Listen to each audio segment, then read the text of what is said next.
Vamos dar sequência ao nosso estudo sobre o trabalho da força elástica. Na videoaula anterior já foi feita a resolução de alguns exemplos envolvendo o trabalho da força elástica. Vamos aqui abordar mais em um exemplo aqui com vocês, aonde iremos ver a seguinte situação. Trabalho de uma força elástica, como já foi visto, é dado em Joule.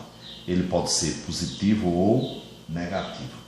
O que é que significa positivo ou negativo para você? Esse trabalho, quando ele é positivo ou negativo, ele é chamado positivo, é um trabalho motor, e negativo é um trabalho resistente. Agora, quando é que ele vai ocorrer isso? Para ser chamado de resistente, é quando a mola for alongada ou comprimida. Assim, quando essa mola ela está nessa posição inicial, quando ela for comprimida ou ela for alongada, aqui posição inicial, for comprimida ou ela for alongada, você vai ter um trabalho chamado trabalho resistente. Agora, quando é que será um motor? Esse trabalho será motor que é positivo, assim, trabalho resistente negativo. Não esqueça, quando for alongada ou comprimida. Quando for motor, positivo, valor, é quando a mola volta à sua posição de equilíbrio. Vamos para um exemplo, nessa posição A, se ela retornar para essa posição 0, que é a posição de equilíbrio, aí você vai ter um trabalho motor. Se ela tivesse comprimida e ela retornasse à posição de equilíbrio, trabalho motor. Assim, trabalho motor é quando ela volta à posição de equilíbrio, o valor é positivo. E trabalho resistente é quando ela é alongada ou quando ela é comprimida. Não esqueça, seu trabalho pode ser positivo ou negativo.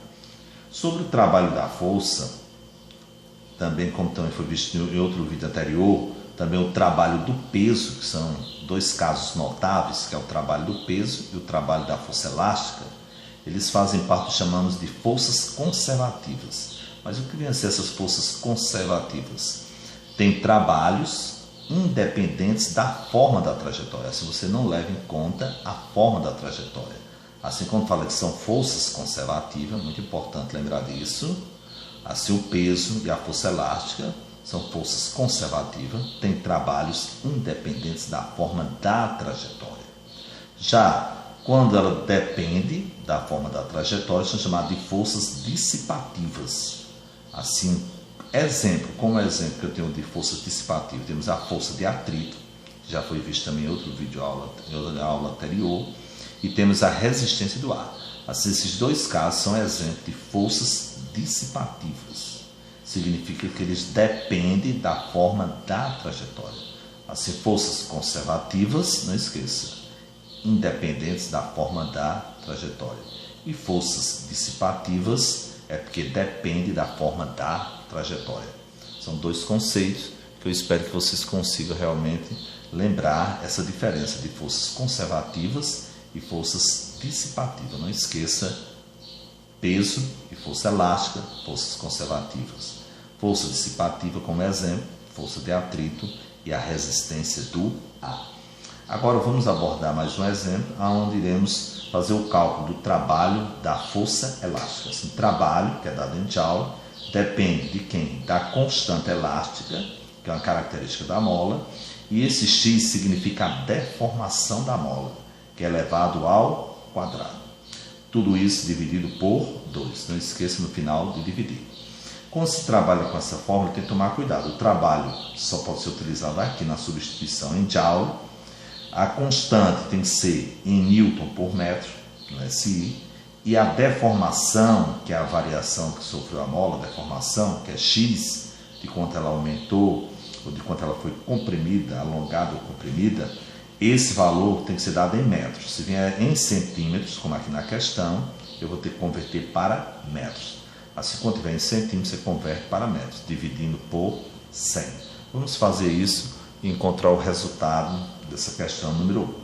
Considere o sistema elástico constituído de uma mola e um pequeno bloco, como está aqui na figura. A constante elástica da mola é igual a 50 Newton por metro. Inicialmente, o sistema está em equilíbrio. Assim, quando ele está nessa figura A, chamando que ele está em equilíbrio. A seguir, a mola é alongada. Assim, se ela foi alongada ou quando ela é comprimida, você vai ter um trabalho resistente. Aquela foi alongada. passando pelas condições da figura A e temos aqui a posição figura A e figura B. Assim ela saiu da posição inicial, foi para a posição aqui dessa figura, que aqui é a figura A, aqui é a figura B e aqui é a figura C. Ela saiu da posição inicial, foi para a posição A e depois saiu dessa posição A, foi para a posição B. Ela teve um deslocamento. Nesse alongamento, sejam as deformações, aí vem falando sobre ela.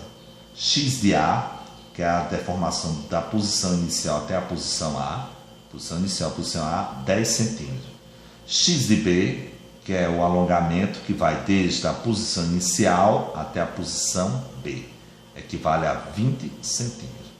Determine o trabalho, quer saber o trabalho da força elástica. Se eu vou calcular o trabalho da força elástica nos deslocamentos de, aí vamos responder, letra A.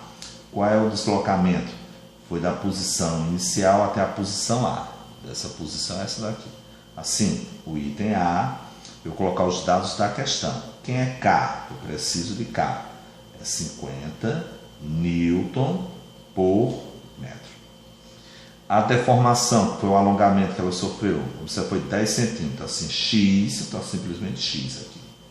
Que é o X, chama X de A, eu vou colocar X, que desse valor aqui que deformou, daqui para cá, X. Esse X, que é o X de A, corresponde a 10 centímetros. 10 centímetros, ou você dividir em 10 por 100 dá 0,1 do metro, que é o que eu vou usar na questão. Vou usar o 50 e o 0,1 para calcular o trabalho. Assim, no item A, a resolução fica a seguinte.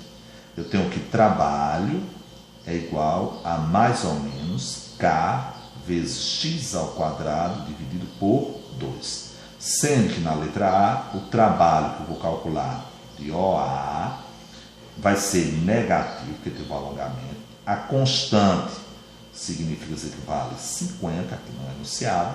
X, eu vou botar 0,1. Se colocar 10, já é errado, tem que colocar 0,1. 0,1, colocar em parênteses e vou elevar ao quadrado.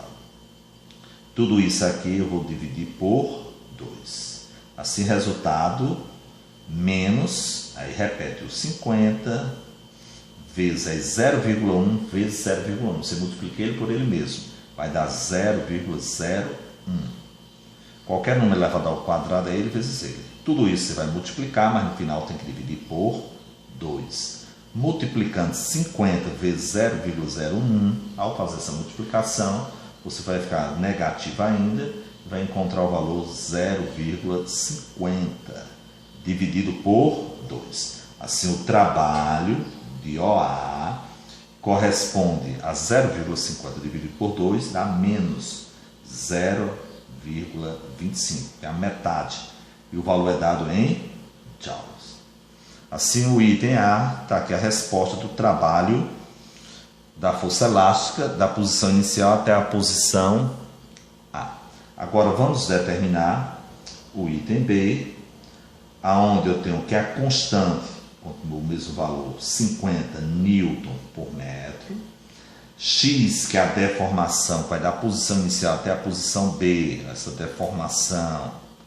Aqui foi a deformação da outra e aqui a deformação, o X, a deformação sofrida. Assim, o X de B, que foi da posição inicial até a posição B, foi 20 centímetros. Assim, 20 centímetros. Ou, dividindo por 100, transformando em metros, dá 0,2 ou 0,20. Tanto faz você colocar um zero aqui ou não. Vamos agora ao cálculo. Separando aqui, eu tenho que o trabalho B de OB, vamos chamar o trabalho de B para O, de B para O. Assim, de B para O, observe que não é de O para B. Na letra B, você é calculado de B para O. Assim, está na posição B e ele está voltando à posição inicial. Assim, tem que tomar cuidado. Se fosse de O para B, estava alongando. Não é de O para B. Eu vou calcular de B para O. Assim, tem uma diferença. Se for de O para B, ele vai ser alongamento, vai ser resistente, vai ser negativo. Como é voltando à posição inicial, ele vai ser positivo, é um trabalho motor. Assim, o trabalho de BO, preste atenção nisso. Se está alongando, negativo. Se está voltando à posição inicial, a posição de equilíbrio, chamamos, você vai ter um trabalho motor. Assim, no item B, o trabalho é motor. Se é motor, é positivo, onde K, que é a constante, continua sendo 50. O valor vai ser 0,2 elevado ao quadrado, tudo isso dividido por 2, que será igual a mais 50 vezes 0,2 elevado ao quadrado, é 0,2 vezes 0,2, que corresponde a 0,04. Tudo isso dividido por 2. Multiplicando 50 vezes 0,04, ao fazer essa multiplicação, você vai encontrar o valor correspondente a 2. Dividido por 2, assim o resultado final, o trabalho BO, que é o retorno da posição B para a posição O, é um trabalho motor, que é positivo e que corresponde a 1. Como é trabalho, é dado em joule, a unidade de trabalho. Assim, aqui está a resposta, que foi do item B. Vamos agora para o item C. No item C, ele quer o trabalho da força elástica da posição B para a posição A. Assim, observe, da posição B para a posição A. Está aqui retornando, mas ele não está retornando na posição de equilíbrio, mas está em direção a essa posição de equilíbrio. Mas como é que eu vou calcular esse trabalho, que ele não disse sobre esse deslocamento?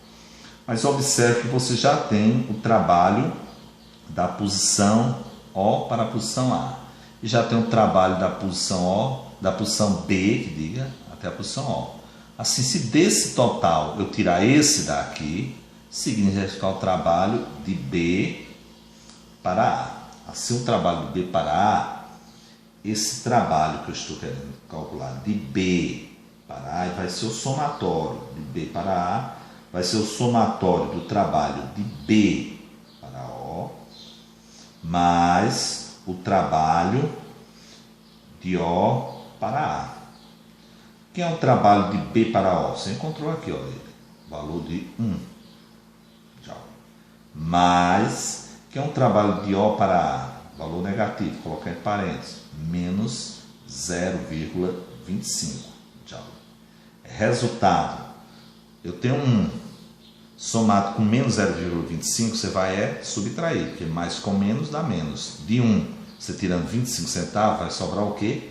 0,75. Positivo, dá o sinal do maior. Assim, aqui é o trabalho de B para A.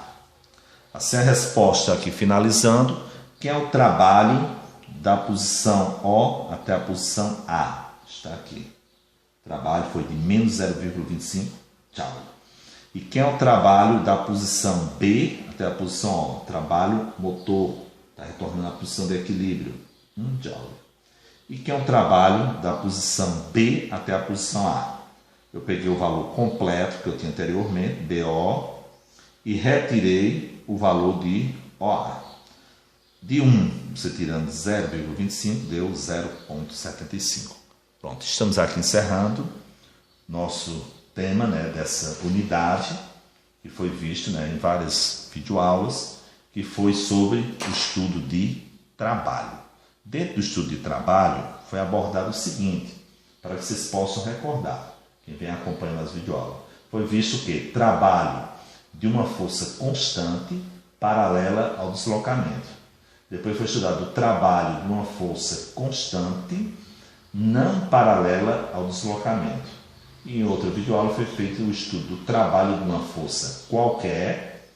E agora estamos concluindo sobre o estudo de trabalho esses dois casos notáveis, que é o trabalho, foi visto anteriormente, na videoaula anterior, do peso, e agora estamos concluindo com o trabalho da força elásticas, que são chamados também de forças conservativas, tanto a força peso como a força elástica. E agora estamos fechando o trabalho da força elástica. São esses dois casos, trabalho do peso e trabalho da força elástica. Procure revisar essas videoaulas anteriores e refaça as questões para que vocês possam realmente fixar o conhecimento de vocês sobre trabalho da força elástica. Estudem, qualquer dúvida, revise, refaça as questões, faça as atividades propostas e boa sorte, que Deus nos abençoe.